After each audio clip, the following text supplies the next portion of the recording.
आज हम 8th grade अभ्यास पुस्तिका कक्षा 7 विज्ञान के अध्याय 13 अपशिष्ट जल की कहानी के प्रश्नों के उत्तर लिखेंगे। तो देखते हैं अध्याय 13 क्या है। अपशिष्ट जल की कहानी।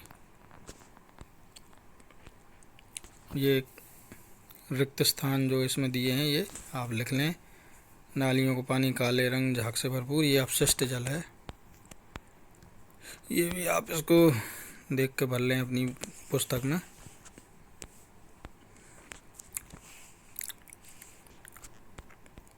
अब हम आते हैं प्रश्नोत्तर की ओर।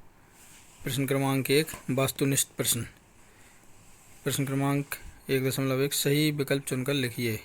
पहला है, बूझो यह जानना चाहता है कि वह कौन सी बीमारियां हैं जो जल प्रदूषण के कारण होती हैं। तो इसका सही विकल्प है ए, हैजा टाइफाइड। ए वाले विकल्प पर सही का चिन्ह लगा लें। उत्तर के सामने इसको लिख भी लें। अगला प्रश्न है दूसरा, हमें बाहित मल संयंत्रों के चारों ओर कौन से वृक्ष लगाने चाहिए। तो इसका सही उत्तर जो है वो ए है, यूकेलिप्टस। ए वाले विकल्प पर सही का चिन्ह लगा लें और नीचे उत्तर के सामने उसको लिख भी लें। अगला प्रश्न है तीसरा, जल शुद्धिकरण के लिए किस रसायन का उपयोग किया जाता है। सही उत्तर है इसका सी, क्लोरीन। सी वाले विकल्प पर सही का चिन्ह लगा लें, उत्तर के सामने इसको लिख भी लें। अगला प्रश्न है चौथा, अपशिष्ट जल में उपस्थित कपड़ों के टुकड़ों, डंडियों, डिब्बे, प्लास्टिक के पैकेट, नैपकिन जैसे बड़े साइज के संदूषक अलग कर सकते हैं। सही उत्तर है सी, सिलाका, छन्ने, बार स्क्रीन। सी वाले विकल्प पर सही का चिन्ह लगा लें और इसको उत्तर के सामने लिख भी लें। पांचवा है, अपशिष्ट जल उपचार के सह उत्पाद हैं। तो इसका सही उत्तर जो है वो है बी, आपंक और बायोगैस। बी वाले विकल्प पर सही का चिन्ह लगा लें और उत्तर के सामने इसको लिख भी लें। 1.2 प्रश्न क्रमांक 1.2 रिक्त स्थानों की पूर्ति कीजिए। तो इसमें ये जो कोष्टक में कुछ शब्द दिए हैं इनका उपयोग करके हमें ये रिक्त स्थान भरने हैं। ये देखिए ये कोष्टक में दिए हैं, रोगों, भौमजल, अपशिष्ट, 22 मार्च, मानवों। इनका उपयोग करके हमें ये रिक्त स्थान भरना है। पहला है, विश्व जल दिवस 22 मार्च को मनाया जाता है। पहले वाले में 22 मार्च लिख लें। दूसरा है, स्वच्छ जल मानवों की मूलभूत आवश्यकता है। दूसरे में मानवों लिख लें। तीसरा है, भौमजल कुओं, ट्यूबवेल, नलकूप, झरनों और अनेक नदियों के जल का स्रोत है। भौमजल भर लें तीसरे में। चौथा है, स्वच्छता की कमी और संदूषित पेयजल अनेक रोगों के कारण बनते हैं। रोगों भर लें चौथे में। पाँचवें में, अपशिष्ट को बाहित मल उपचार संयंत्र में उपचारित किया जाता है। इसमें पाँचवें में अपशिष्ट भर लें। प्रश्न क्रमांक, अब जो दूसरा जी अति लघुत्तरीय प्रश्न है। प्रश्न 2, बाहित मल संयंत्रों के चारों ओर यूकेलिप्टस के पेड़ लगाने का सुझाव क्यों दिया जाता है। उत्तर है, यूकेलिप्टस के पेड़ सीवेज तालाबों के किनारे लगाए जाते हैं क्योंकि ये पेड़ अतिरिक्त अपशिष्ट जल को तेजी से सोख लेते हैं और शुद्ध जल वाष्प को वायुमंडल में छोड़ देते हैं। प्रश्न क्रमांक 3, एक खुली नाली प्रणाली किसके लिए प्रजनन स्थल है। उत्तर है, खुली नाली व्यवस्था मक्खी, मच्छर और अन्य ऐसे जीवों के लिए प्रजनन स्थल प्रदान करती है जो रोग उत्पन्न करते हैं। प्रश्न क्रमांक 4 है, रसायनों का अनुचित निपटान जल प्रदूषण में कैसे योगदान देता है। उत्तर है, रासायनिक उर्वरक, कार्बनिक अपशिष्ट के सड़ने, कारखाने से निकलने वाली अपशिष्ट रसायन से जल प्रदूषण होता है। पांचवा है, पहेली जानना चाहती है कि हवाई जहाज और रेलगाड़ी में बाहित मल का निपटान कैसे होता है। उत्तर है, हवाई जहाज में यात्रा करने वाले यात्रियों का माल हवा में नहीं गिरता है। वेस्ट के लिए हवाई जहाज में एक टैंक मौजूद होता है जहां जाकर सारा वेस्ट इकट्ठा हो जाता है। इसी प्रकार ट्रेन में भी बायो टॉयलेट बनाए जाते हैं। प्रश्न क्रमांक 6 का आ है, क्या बाहित मल में भी पोषक तत्व हो सकते हैं, यदि हाँ तो उनके नाम लिखिए। उत्तर है, पोषक तत्वों में नाइट्रोजन और फास्फोरस की अधिक मात्रा निहित हो सकती है। पर्यावरण में इनके अत्यधिक निष्कासन की वजह से पोषक तत्वों का निर्माण हो सकता है जिन्हें यूट्रोफिकेशन कहते हैं। बायोगैस संयंत्र के माध्यम से उर्वरक बनाया जाता है। प्रश्न क्रमांक 6 का वाह है, अंतर्राष्ट्रीय दशक जीवन के लिए जल का लोगो बनाइए। तो ये आपको स्वयं करना है अपने शिक्षक की सहायता से। प्रश्न क्रमांक 7वां है, ये लघु उत्तरीय प्रश्न है।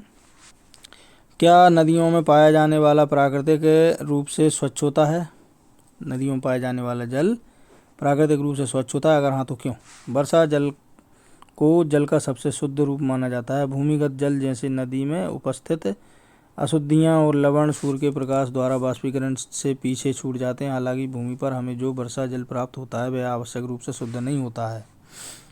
प्रश्न क्रमांक 8 है, ऐसे कुछ तरीकों को बताइए जिससे आप अपशिष्ट जल के बनने को कम कर सकते हैं। आप अपने घर के उदाहरण को ले सकते हैं। उदाहरण उत्तर, जैव निस्पंदन में रेत फिल्टर या सिरेमिक झिल्ली का उपयोग किया जाता है ताकि यह सुनिश्चित किया जा सके कि औद्योगिक अपशिष्ट जल से अतिरिक्त तलछट को हटा दिया जाता जाए। बातन एक अन्य द्वितीयक उपचार विधि है।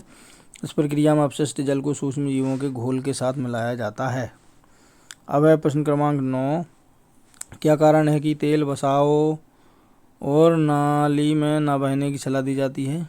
तेल और बसाओं को नाली में बहाने पर यह पाइपों में कठोर पदार्थों की परत जमकर उन्हें अवरुद्ध कर सकते हैं। खुली नाली में बसा मृदा के रंध्रों को बंद कर देती है, जिससे उसकी जल को फिल्टर करने की प्रभाविता कम हो जाती है। इसलिए तेल और बसाओं को नाली में नहीं बहाना चाहिए। प्रश्न क्रमांक 10 है, नदी में छोड़े जाने वाले अनुपचारित औद्योगिक अपशिष्ट के दीर्घकालिक पारिस्थितिक प्रभाव क्या हो सकते हैं? उत्तर है, अधिकांश नदी अनौपचारिक औद्योगिक अपशिष्ट जल से घिरे हुए हैं और पारिस्थितिकी तंत्र को इसकी कीमत चुकानी पड़ रही है। यह अपशिष्ट जल अक्सर नाइट्रोजन और फास्फोरस का अत्यधिक भार वहन करता है, जो यूट्रोफिकेशन नामक हानिकारक प्रक्रिया के पीछे प्रमुख अपराधी है।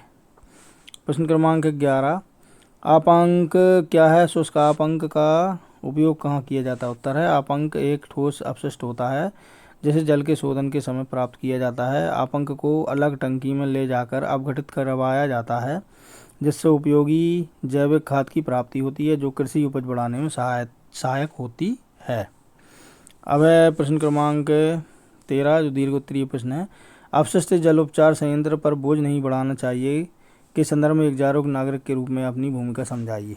उत्तर है, जब सीवेज ट्रीटमेंट के लिए प्लांट में प्रवेश करता है तो यह एक स्क्रीन से होकर बहता है, जो बड़ी तैरती हुई वस्तुओं जैसे कि चीथड़े और लकड़ियों को हटा देता है, जो पाइपों को बंद कर सकती हैं या उपकरणों को नुकसान पहुंचा सकती हैं। सीवेज को छानने के लिए यह एक ग्रिट चैम्बर में जाता है, जहां राख और छोटे पत्थर नीचे बैठ जाते हैं।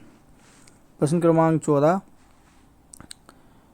अगर आपके पास स्वच्छता नहीं हो तो आपके जीवन पर क्या प्रतिकूल प्रभाव पड़ेगा? इसका विस्तार पूर्वक वर्णन कीजिए। उत्तर है, यदि हमारे पास आसपास का पेयजल स्वच्छ नहीं है तो उस जल में उपस्थित रोगाणु हमें स्वस्थ नहीं रहने देंगे। अतः स्वस्थ रहने के लिए यह आवश्यक है कि घर के साथ साथ आस पड़ोस भी स्वच्छ हो। उदाहरण के लिए, जल स्रोत के पास गंदे कपड़े धोने पर वे सभी लोग प्रभावित होंगे जो वहाँ से जल ग्रहण करते हैं। अब प्रश्न क्रमांक 15, अपशिष्ट जल से स्वच्छ जल प्राप्त करने के प्रक्रम में सम्मिलित चरणों का संक्षेप में वर्णन करिए। उत्तर है, अपशिष्ट जल को ग्रिट और रेत से अलग करने वाले टैंक में से होकर गुजारते हैं, जहां अपशिष्ट जल को कम प्रवाह से छोड़ा जाता है। यहां जल में उपस्थित रेत, ग्रिट और कंकड़ नीचे बैठ जाते हैं। इसके बाद पानी को एक बड़ी टंकी में ले जाया जाता है, जिसका पेंदा मध्य भाग में ढलान वाला होता है। अब ये प्रोजेक्ट है एक, जल संरक्षण पर पोस्टर बनाकर कक्षा में लगाइए। ये देखिए जल संरक्षण का पोस्टर।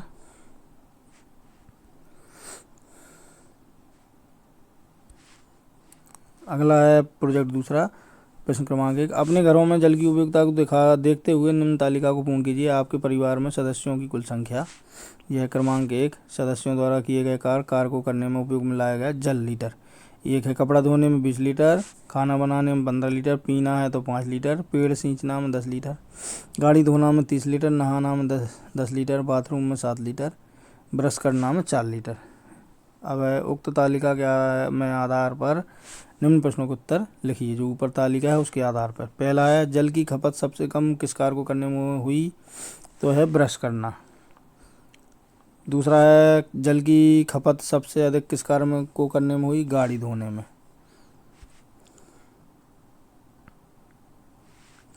तीसरा है उपयोग के पश्चात ऊपर उपयोग किए हुए जल का पुनः उपयोग कहाँ कर सकते हैं? खाना बनाने और गाड़ी धोने से निकले पानी से हम पुनः पेड़ों को सींच सकते हैं। अगला है चौथा, अपने घरों में पानी की बचत के लिए आप क्या प्रयास करेंगे? उत्तर है नंबर 1 शावर टब की जगह बाल्टी का इस्तेमाल करेंगे। नंबर 2 ब्रश करते समय नल को बंद रखेंगे। नंबर 3 नाली के लीकेज को ठीक करेंगे। नंबर 4 वर्षा के पानी को एकत्रित कर उसे उपयोग में ला सकते हैं। पाँचवा है घरों में जल का शुद्धिकरण किन किन विधियों से किया जा सकता है? जल के शुद्धिकरण की विधियाँ, नंबर 1 पानी उबाल कर, नंबर 2 क्लोरीन की दवाई डालकर, नंबर 3 छने पानी में फटकरी डालकर। अब है छठवा, अशुद्ध जल के उपयोग से कौन कौन सी बीमारियां हो सकती है? नाम लिखो। अशुद्ध जल के उपयोग से टाइफाइड, पीलिया, हेपेटाइटिस, चेचिस और मेनिंजाइटिस रोग हो सकते हैं। इसी के साथ हमारा अध्याय ये 12 यहाँ पर संपन्न होता है। यदि आपको हमारा ये वीडियो अच्छा लगा तो वीडियो को लाइक करें और हमारे चैनल को सब्सक्राइब अवश्य करें, बेल आइकन को प्रेस करें ताकि आगे आने वाले वीडियो के नोटिफिकेशन आपको सही समय पर मिलते रहें। और ये हमारा चैनल आप अपने दोस्तों के लिए शेयर भी करें। धन्यवाद।